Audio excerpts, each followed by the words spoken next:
కొన్నిసార్లు మన డెస్పరేషన్, తొందరతనం మనకి శత్రువుగా మారిపోతుంది. మనం ఎంత డెస్పరేషన్ చూపిస్తామో అవతల వ్యక్తి అదే అడ్వాంటేజ్ తీసుకొని దాన్ని క్యాష్ చేసుకోవడానికి ట్రై చేస్తారు.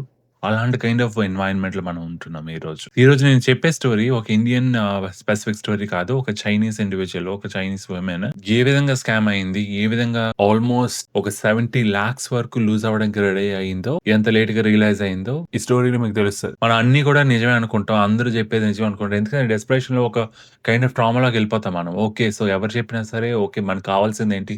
మన గోల్ అచీవ్ చేయడము. సో, అవతల పర్సన్ స్వీట్‌గా మాట్లాడుతున్నారా? మన గోల్‌ని రీచ్ అవ్వడానికి ఆ హోప్‌ని క్రియేట్ చేస్తున్నారా? ఆ ప్లాట్‌ఫార్మ్ క్రియేట్ చేస్తున్నారా?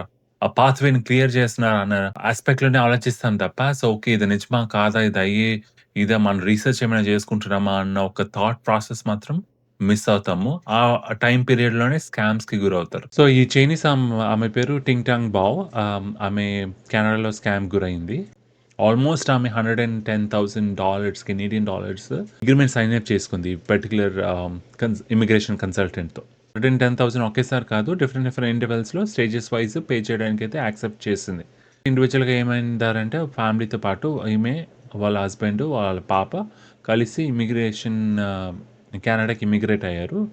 ఎలాగొచ్చారు? విజిటర్ వీసా మీద. అండ్ చాలామంది విజిటర్ వీసా మీద వచ్చేసి ఇక్కడ వర్క్ పర్మిట్‌గా కన్వర్ట్ చేసుకొని ఈవెన్చువల్‌గా వర్క్ పర్మిట్ ఓ 2, 3 ఇయర్స్ పని చేసినాక తర్వాత పర్మనెంట్ రెసిడెన్సీకి ట్రై చేస్తారు. అదొక ప్రాసెస్ అయిపోయింది లాస్ట్ 3, 4 ఇయర్స్ నుంచి. ఎందుకంటే ఇంతకుముందు విజిటర్ వీసా మీద వచ్చిన వాళ్ళు కూడాని వర్క్ పర్మిట్ తెచ్చుకోగలిగితే ఆహ్, ఐ మీన్ జాబ్ ఆఫర్ వచ్చినాక దాన్ని వర్క్ పర్మిట్ కింద కన్వర్ట్ చేసుకొని ఈవెన్చువల్‌గా పర్మనెంట్ రెసిడెన్సీ కన్వర్ట్ చేసుకోవచ్చు అన్నట్టు ఒక రెగ్యులేషన్ అయితే ఒక 2, 3 ఇయర్స్ బ్యాక్ అయితే కెనడా ఇంట్రొడ్యూస్ చేసింది.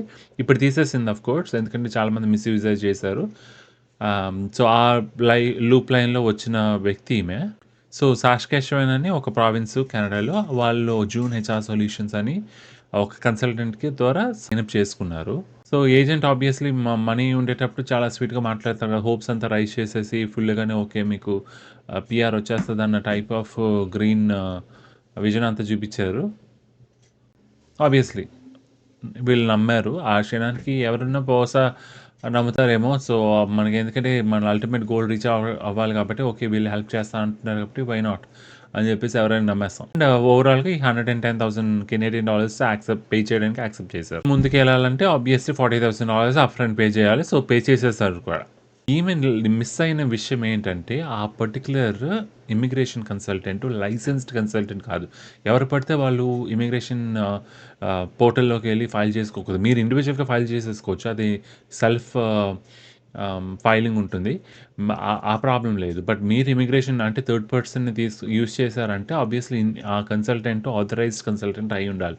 స్పెసిఫిక్ వెబ్‌సైట్ ఉంటది. ఆథరైజ్డ్ కన్సల్టెంటా కాదా అని వాలిడేట్ చేసుకోవడానికి. ఓపెన్‌గా ఉంటది. బట్ కొంతమంది రీసెర్చ్ కూడా చేసుకోరు. ఎందుకంటే మనం కన్సల్టెంట్ హెల్ప్ తీసుకోవడం చాలా మంచిది. ఎందుకంటే మనకి 10 థింగ్స్ తెలిస్తే వాళ్ళకో 5 థింగ్స్ తెలిస్తాయి అని అనుకుంటాం. ఓకే. కలెక్టివ్‌లీ 15 థింగ్స్ తెలుస్తాయి మనకి. సో, మనం ఏ మిస్టేక్ చేయకుండా ఉంటాం అనుకుంటాం. బట్ మనం వాళ్ళ మీద డిపెండెన్సీ ఉన్నా సరే మనం పర్టిక్యులర్‌గా కొంతైనా రీసెర్చ్ చేసుకొని అట్‌లీస్ట్ ఒక 40, 50% తెలిసేటట్టు ఉండాలి. ఎందుకంటే వాళ్ళు చెప్పేది బ్లైండ్‌గా ఫాలో అవ్వకుండా ఓకే. సరే ఏదైనా క్వెషన్స్ అడగడానికైనా మన రీసెర్చ్ మనకు హెల్ప్ చేస్తదన్నమాట. కొంతమందయితే అది ఎఫర్ట్ కూడా పెట్టరు. బ్లైండ్‌గా ఫాలో అయిపోతారు. సో, ఈ ఫ్యామిలీ కూడా అలాగే పాపం బుట్టలో పడిపోయింది. వీళ్ళకైతే ఆ పర్టిక్యులర్ కన్సల్టెంట్ ఏం చెప్పిందంటే, మా హస్బెండ్ మెయిన్ ఆహ్, కన్సల్టెంట్. నేను వాళ్ళ కింద పనిచేస్తున్నానని చెప్పి వీళ్ళకి నమ్మబుల్ కిందనమాట. ఆహ్, ఈ చార్ట్స్ మీరు చూస్తే బహుశా చైనీస్‌లోనే కన్వర్జ్ అవుతుంది మాండరిన్‌లోనే. సో, ఆటోమేటిక్‌లీ నేను అస్యూమ్ చేసుకుందేంటంటే, అవతల కన్సల్టెంట్ కూడాని చైనీస్ ఇండివిడ్యువలే అని అనుకుంటున్నాను. ఎల్ఎంఐ ఉంటుందండి. లేబర్ మార్కెట్ ఇంపాక్ట్ అసెస్మెంట్ అని చెప్పేసి చేస్తారన్నమాట. ఒకవేళ ఆల్ ఈ కెనడాలో ఆ పర్టిక్యులర్ టాలెంట్ లేదు అనుకుంటే, వేరే ఫారిన్ కంట్రీస్ నుంచి రిక్రూట్ చేసుకోవచ్చు. సో, ఈమెకి ఒక ఎల్ఎంఐ ఇష్యూ చేశారన్నమాట. ఎలాగా కిచెన్ హెల్పర్‌గా. సో, ఆ పర్టిక్యులర్ జాబ్ రోల్‌కైతే పీఆర్ స్కోప్ అయితే లేదు. బట్ స్టిల్ అయితే ఎల్ఎంఐఏ వర్క్ పర్మిట్ అయితే ఇష్యూ చేయించారు. సో, ఏమైంది? సో, ఈ మధ్య లాస్ట్ 1 ½ ఇయర్స్ నుంచి కిచెన్ హెల్పర్స్, కిచెన్ ఆహ్, రిటైల్ సెక్టార్స్‌లో పనిచేసే వాళ్ళకి అంత పెద్ద స్కోప్ లేదు. ఎల్ఎంఐ అంటే చాలామంది ఆల్రెడీ కెనడాలో ఉన్నారు కాబట్టి అలాంటి ఎల్ఎంఐస్ ఏవైనా ఉన్నా గవర్నమెంట్ చాలా స్ట్రిక్ట్‌గా రిజెక్ట్ అయితే చేస్తుంది. సో, ఈమె వర్క్ పర్మిట్ ఏదైతే అప్లై చేసిందో ఎల్ఎంఐఏ పెట్టుకొని ఆ వర్క్ పర్మిట్‌ని రిజెక్ట్ చేసేసారు. అండ్ ఇక్కడేం జరిగింది, ఇంకా వర్క్ పర్మిట్ రిజెక్ట్ అయిపోయింది. విజిటర్ వీసా అయిపోయింది. ఇంకా ఆటోమేటిక్‌లీ వాళ్ళు చైనా ఎళ్ళిపోవాల్సి వచ్చింది. ఇక్కడ మెయిన్ మిస్టేక్ ఏంటంటే, ఈమె రిసర్చ్ చేసుకోకపోవడం ఒక పెద్ద మిస్టేక్. అండ్ సెకండ్ యాస్పెక్టు అంటే పరిస్థితుల్లో ఈ కిచెన్ హెల్పరు, ఇలాంటి కిచెన్‌లో పనిచేసే వాళ్ళకి ఎల్ఎంఐ చేస్తే వర్క్ పర్మిట్ వచ్చేస్తది. మీరు ఫీజ్ కట్టేసేయండి అన్న టైప్‌లో ఇష్యూ చేసిన కన్సల్టెంట్ కూడా రాంగ్ గైడెన్స్, మిస్‌గైడింగ్ అనమాట. ఎందుకంటే ఓకే, మనం బేసిక్‌గా రీసెర్చ్ చేయలేదు కాబట్టి ఒక కన్సల్టెంట్ ఏం చెప్పినా అది బ్లైండ్‌గా ఫాలో అయిపోవడం వల్ల ఈమె అప్‌ఫ్రంట్‌గా కూడా ఓకే, స్కోప్ ఉందా లేదా అనేది కూడా బేసిక్ రీసెర్చ్ కూడా చేసుకోకుండానే ఆమెకి బ్లైండ్‌గా $40,000 ఆ కన్సల్టెంట్‌కి కట్టేశారు. సో, అందుకని ఏది ఏ విషయమైనా సరే మనం చదువుకోవాలనుకున్నా, మనం జాబ్ చేయాలనుకున్నా, మన కంపెనీలో పని చేయాలన్నా, లేకపోతే ఏ కంట్రీకెళ్ళాలన్నా తరోగా రిసర్చ్ అయింది. ఇప్పుడు ఇంతకుముందయితే ఇన్ఫర్మేషన్ లేదా సోర్సెస్ లేవు. ఇప్పుడైతే ఫుల్ ప్లాట్‌ఫార్మ్స్ ఉన్నాయి. ప్రతీదీ ఓపెన్ చేస్తున్నారు. ఎవరైనా ఇమిగ్రేషన్ చేంజెస్ వచ్చాయి అనంగానే వెంటనే యూట్యూబ్‌లో వీడియో పెట్టేస్తున్నారు. ఏ కంట్రీ, ఏ లాంగ్వేజ్‌లో అయినా సరే సోర్సెస్ ఉన్నాయి. ఇప్పుడు ఖచ్చితంగా మనం ఇమిగ్రేషన్ పోర్టల్‌లోకి వెళ్ళా కూడా యాంపుల్ ఆఫ్ ఇన్ఫర్మేషన్ వస్తది. సో, అలాంటప్పుడు ఇలాంటి స్కామ్స్ చేయడానికి మనమే ఇంకా వాళ్ళకి స్కోప్ ఇస్తున్నాం. సో, కొంచెం అలర్ట్ అయితే ఉండాలి. సో, ఈమైతే $40,000 లూజ్ అయ్యి చైనా అయితే రిటర్న్ అయిపోయింది. అలాగే మన ఇండియన్స్ కూడా చాలామంది స్కామ్ అవుతుంటారు. సో, ఆహ్, సో, మనమైతే రీసెర్చ్ అనేది మనం బేసిక్ ఏ విషయాలైనా కొంచెం కొంచెమైనా తెలుసుకొని మనం ముందడుగేయగలిగితే మంచిగా ఉంటుంది.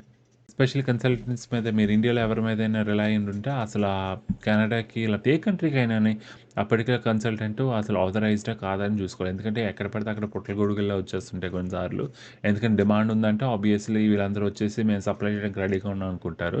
సో, అలాంటప్పుడు మీరు ఖచ్చితంగాని ఆ పర్టిక్యులర్ స్పెసిఫిక్ పర్సన్ మీద రిలై అవుతున్నారంటే ఓకే, వీళ్ళు ఎంతవరకు జెన్యూన్, ఎంతవరకు వాలిడ్, ఏమి సక్సెస్ స్టోరీస్ వచ్చినాయి, నిజంగానే వచ్చినాయా లేదా ఫేకా ఏంటా అనేది తెలుసుకొని వాళ్ళతో టై అప్ అయ్యి మీ కెరియర్స్‌ని వాళ్ళ చేతిలో పెట్టండి. మీరు పెట్టినా సరే ఎవరైనా అండి రెప్యూటెడ్ వాళ్ళ మీద మీరు రిలై అయినా సరే మీ యొక్క ఓన్ హోంవర్క్ అయితే చేసి స్పెసిఫిక్ క్వెషన్స్ ఏసి కరెక్ట్‌గా లీడ్ అవుతున్నారా లేదా అని ఎప్పటికప్పుడు మీరు టాలీ చేసుకుంటేనే బెటరు.